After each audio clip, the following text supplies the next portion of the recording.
32ನೇ ಪ್ರಶ್ನೆಯನ್ನ ಗಮನಿಸಿ. ಚಿತ್ರದಲ್ಲಿ ಒಂದು ಸಮತಟ್ಟಾದ ನೆಲದ ಮೇಲೆ ಬೇರೆ ಬೇರೆ ಎತ್ತರಗಳನ್ನು ಹೊಂದಿರುವ ಎಬಿ ಮತ್ತು ಸಿಡಿ ಕಂಬಗಳು ನೇರವಾಗಿ ನಿಂತಿದೆ.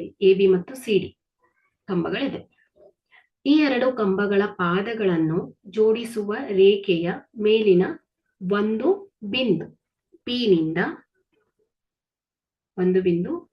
ನಿಂದ ಎರಡು ಕಂಬಗಳ ಮೇಲ್ತುದಿಗೆ ಉಂಟಾದ ಉನ್ನತ ಕೋನಗಳ ಅಳತೆಗಳನ್ನ ಕಂಡು ಹಿಡಿಯಿರಿ. ಅಂದ್ರೆ ನಾವೇನ್ ಮಾಡ್ಬೇಕಿಲ್ಲಿ ಥೀಟಾ, ಸೊ ಇವು ಕೋನಗಳ ಅಳತೆಗಳನ್ನ ಕಂಡು ಹಿಡಿಬೇಕಾಗಿದೆ. ಸೊ ಸಿಡಿ ಕಂಬದ ಉದ್ದ 20√3 ಮತ್ತು ಪಿಡಿಯ ಉದ್ದ 20 ಮೀಟರ್ ಗಳಾಗಿದೆ. ಕೋನ ಎಪಿಸಿ ಎಷ್ಟಿದೆ? 90 ಡಿಗ್ರಿ ಮತ್ತು ಬಿಪಿ ಎಷ್ಟಿದೆ? 10 ಮೀಟರ್ಗಳಾದರೆ ಎಬಿ ಕಂಬದ ಉದ್ದ ಮತ್ತು ಕಂಬಗಳ ಮೇಲ್ತುದಿಗಳ ನಡುವಿನ ಉದ್ದ ಎಸಿಯನ್ನ ಕಂಡು ಹಿಡಿಯಿರಿ ಅಂತ ಹೇಳ್ತಾ ಇದ್ದಾರೆ. ಸೊ ಇಲ್ಲಿ ಮೊದಲನೇದಾಗಿ ತ್ರಿಭುಜ ಸಿಪಿಡಿ ಅನ್ನ ಗಮನಿಸಿ. ಸೊ ಇಲ್ಲಿ ಸಿಪಿಡಿಯಲ್ಲಿ ಸಿಡಿ ಬಾಹುವಿನ ಅಳತೆ ಗೊತ್ತಿದೆ, ಪಿಡಿ ಬಾಹುವಿನ ಅಳತೆ ಗೊತ್ತಿದೆ. ಸೊ ಇದರ ಸಹಾಯದಿಂದ ನಾವು ಈ ಕೋನದ ಅಳತೆಯನ್ನ ಹೇಳ್ಬೋದು ಮಕ್ಕಳೇ. ಸೊ ನಾವೇನ್ ಮಾಡೋಣ, ಇಲ್ಲಿ ತ್ರಿಭುಜ ಸಿಪಿಡಿಯಲ್ಲಿ ಕೋನ ಸಿಪಿಡಿ. ಸೊ ನಾವು ಕೋನ ಸಿಪಿಡಿಯನ್ನ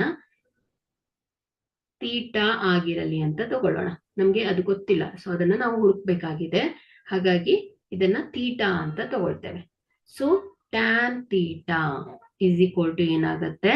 ಸಿಡಿ ಅಭಿಮುಖ ಬಾಹು ಡಿವೈಡೆಡ್ ಬೈ ಪಾರ್ಶ್ವಬಾಹು ಆಗತ್ತೆ ಮಕ್ಕಳೇ.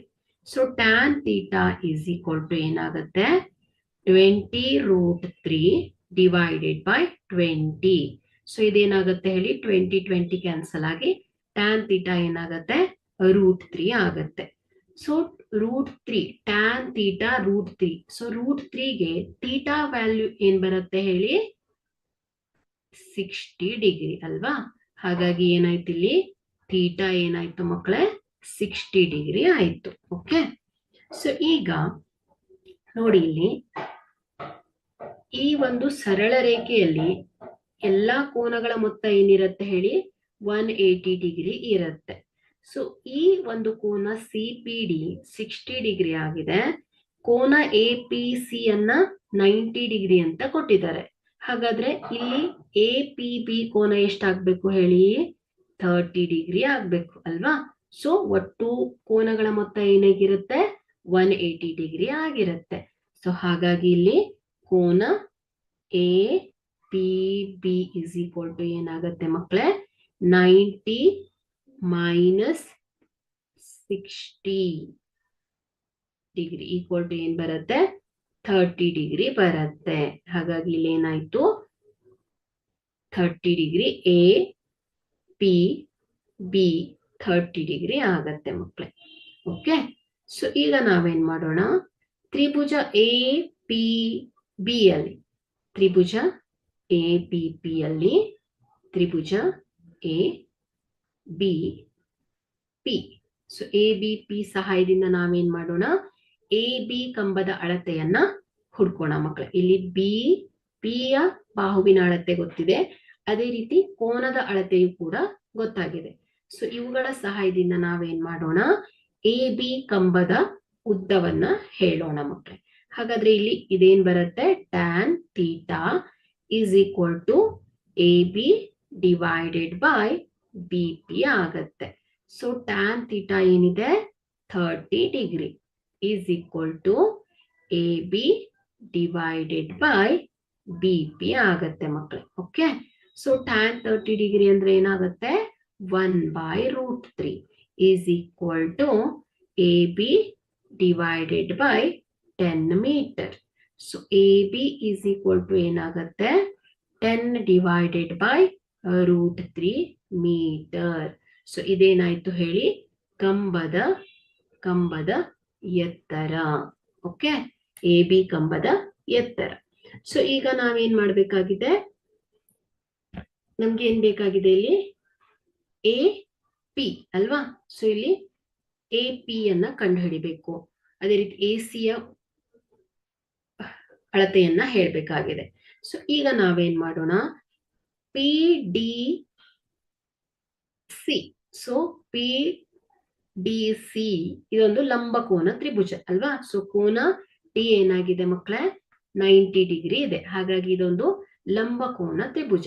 ಹಾಗಾದ್ರೆ ನಾವಿಲ್ಲಿ ಏನ್ ಮಾಡ್ಬೋದು, ಪೈಥಾಗೋರಸ್ ಪ್ರಮೇಯವನ್ನ ಬಳಸ್ಕೊಂಡು ಪಿ ಸಿ ವಿಕರಣದ ಉದ್ದವನ್ನ ಹೇಳ್ಬೋದು ಮಕ್ಕಳೇ. ಓಕೆನಾ. ಸೊ ನಾವೇನ್ ಮಾಡೋಣ ಈಗ, ಲಂಬಕೋನ ತ್ರಿಭುಜ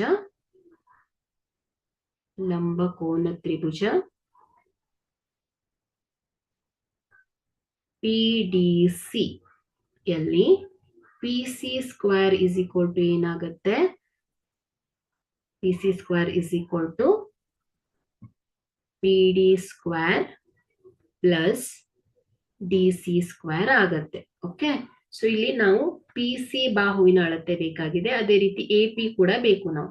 ಹಾಗಾಗಿ ಏನ್ ಮಾಡ್ತಾ ಇದ್ದೇವೆ, ಇಲ್ಲಿ ಪೈಥಾಗೋರಸ್ ಪ್ರಮೇಯವನ್ನ ಉಪಯೋಗಿಸ್ತಾ ಇದ್ದೇವೆ. ಸೊ ಪೈಥಾಗೋರಸ್ ಪ್ರಮೇಯ ಯಾವಾಗ್ಲೂ ಲಂಬಕೋನ ತ್ರಿಭುಜಕ್ಕೆ ಮಾತ್ರ ಅಪ್ಲೈ ಆಗ್ತಾ ಇರತ್ತೆ ಮಕ್ಕಳೇ. ಹಾಗಾಗಿ ಇಲ್ಲಿ P C square is equal to ಏನಾಗುತ್ತೆ, 20 ಸ್ಕ್ವೇರ್, ಪಿ ಡಿ ಅಂದ್ರೆ 20 ಸ್ಕ್ವೇರ್ ಪ್ಲಸ್ 20√3 ಹೋಲ್ ಸ್ಕ್ವೇರ್ ಆಗತ್ತೆ. So equal to 20 into 20 400 plus 20 into 20 400 into √3 into √3 ಏನಾಗುತ್ತೆ, 3 ಆಗತ್ತೆ. ಸೊ ಇದೇನಾಗುತ್ತೆ 400 ಪ್ಲಸ್ 1200 ಆಗತ್ತೆ. So P C square is equal to ಏನಾಗುತ್ತೆ ಮಕ್ಕಳೇ, 1600. ಸೊ ಇದನ್ನ ನಾವು ಸಮೀಕರಣ 1 ಅಂತ ತಗೊಳ್ಳೋಣ. ಸೊ ನೆಕ್ಸ್ಟ್ ಏನ್ ಮಾಡೋಣ, ತ್ರಿಭುಜ ಎ ಬಿ ಪಿ. ಸೊ ಇದು ಒಂದು ಲಂಬಕೋನ ತ್ರಿಭುಜ. ಸೊ ಇಲ್ಲೂ ಕೂಡ ನಾವೇನ್ ಮಾಡೋಣ, ಪೈಥಾಗೋರಸ್ ಪ್ರಮೇಯವನ್ನ ಬಳಸ್ಕೊಂಡು A P square, A P ಬಾಹುವಿನ ಅಳತೆಯನ್ನ ಹುಡ್ಕೋಣ ಮಕ್ಕಳೇ. ಸೊ ಲಂಬಕೋನ ತ್ರಿಭುಜ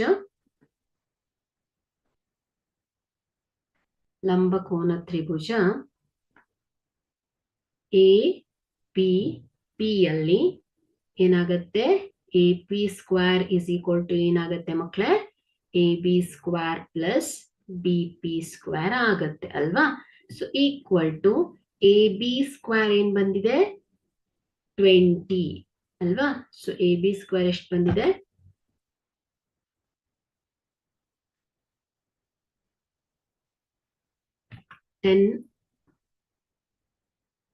10√3 ಅಲ್ವಾ. So 10√3 whole square plus B P ಎಷ್ಟಿದೆ ಮಕ್ಕಳೇ, 10 ಅಲ್ವಾ.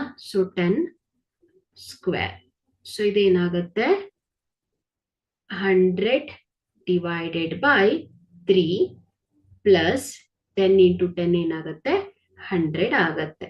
ಸೊ ಇದನ್ನ ಸಿಂಪ್ಲಿಫೈ ಮಾಡಿದ್ರೆ 100 ಪ್ಲಸ್ 300 ಡಿವೈಡೆಡ್ ಬೈ 3 ಆಗತ್ತೆ.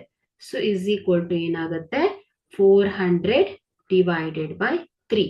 ಸೊ ಇದನ್ನ ಏನ್ ಮಾಡೋಣ, ಸಮೀಕರಣ 2 ಅಂತ ತಗೊಳ್ಳೋಣ. ಸೊ ಇಲ್ಲಿ ಲಂಬಕೋನ ತ್ರಿಭುಜ ಎ ಪಿ ಸಿ ನೋಡಿ, ಇಲ್ಲಿ A P C Tribhuja A P C ಅನ್ನ ನೋಡಿ, ಇಲ್ಲಿ ಕೋನ ಪಿ ಏನಾಗಿದೆ ಹೇಳಿ, 90 ಡಿಗ್ರಿ ಆಗಿದೆ. ಹಾಗಾದ್ರೆ ಈ ಲಂಬಕೋನ ತ್ರಿಭುಜ ಎ ಪಿ ಸಿ ಅಲ್ಲಿ ಸೊ ಮತ್ತೆ ಪೈಥಾಗೋರಸ್ ಪ್ರಮೇಯವನ್ನ ಹಾಕಿದಾಗ A C square is equal to ಏನಾಗತ್ತೆ ಹೇಳಿ, A P square plus P C square ಆಗತ್ತೆ ಅಲ್ವಾ. ಸೊ ಈಗ ನಾವೇನ್ ಮಾಡೋಣ, ಲಂಬಕೋನ ತ್ರಿಭುಜ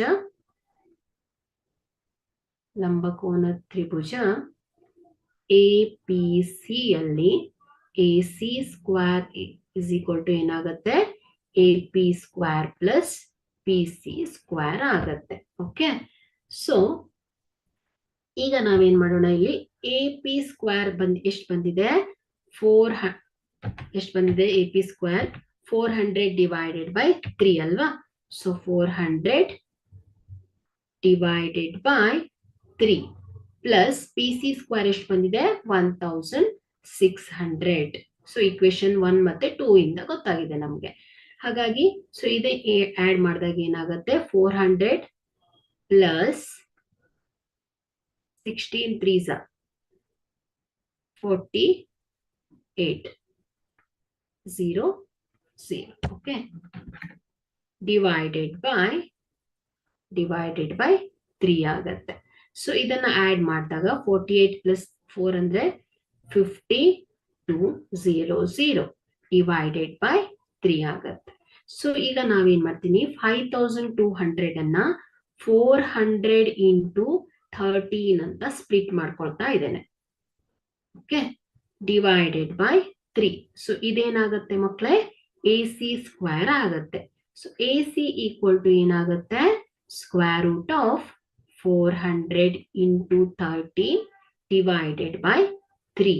ಸೊ ಇಲ್ಲಿ AC ಈಸ್ ಈಕ್ವಲ್ ಟು ಏನಾಗುತ್ತೆ, 400 ಸ್ಕ್ವೇರ್ ರೂಟ್ ಆಫ್ 400 ಅಂದ್ರೆ ಏನಾಗುತ್ತೆ, 20 ಅಲ್ವಾ. ಸೊ ಹೊರಗಡೆ ಬಂದಾಗ 20 ರೂಟ್ 13 ಡಿವೈಡೆಡ್ ಬೈ 3 ಆಗತ್ತೆ. ಓಕೆ,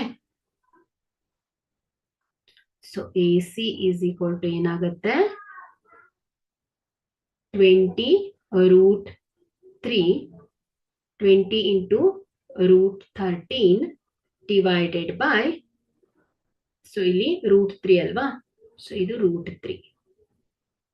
ಸೊ ಇದೇನಾಗುತ್ತೆ 20 root 13 divided by root 3 meter ಆಗಿದೆ. ಓಕೆ, ಸೊ ಇದೇನಾಗುತ್ತೆ ಮಕ್ಕಳೇ, ಕಂಬಗಳ ಮೇಲ್ತುದಿಗಳ ನಡುವಿನ ಉದ್ದ AC ಏನಾಗಿದೆ, 20 ರೂಟ್ 13 ಡಿವೈಡೆಡ್ ಬೈ ರೂಟ್ 3 ಆಗಿದೆ.